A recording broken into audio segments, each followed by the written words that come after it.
हाय, good morning. जय आदिवासी सर्वांना. आज सकाळी लवकरच उठले होते आणि आवरून घेत होते. नक्ष आणि इशिकाला स्कूलमध्ये पाठवायचं होतं, तर बाहेरचा झाडू वगैरे मारून घेतला. नक्षचे पप्पांचे कपडे काही इशिका आणि नक्षचे होते ते पतडीत भरून घेतले होते. आणि इथं नक्ष आणि इशिकाची चहा पाणी वगैरे करून झालेली होती.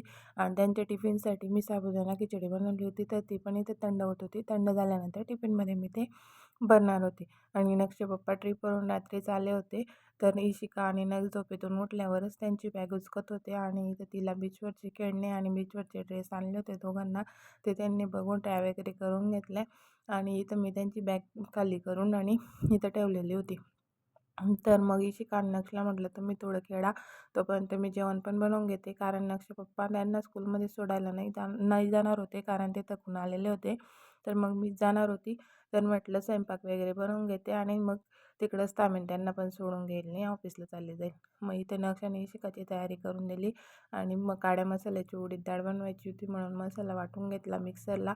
भाजी वगैरे बनवून घेतली मी. आणि मग मी विचार केला की भाकरी पण बनवून घेते, कारण नक्ष पप्पा झोपेतून उठले तर त्यांना नाश्ता वगैरे लागेल असं म्हणून. आणि मग भाकरी बनवून घेतल्या आम्हाला चारींना, 4 बाजरीचे असं छान. आणि भाजी इथं आपली उकडत होती, कमी गॅसवर केलेली होती आणि झाकून दिलेली होती मी. तोपर्यंत म्हटलं चला मी तयारी करून घेते.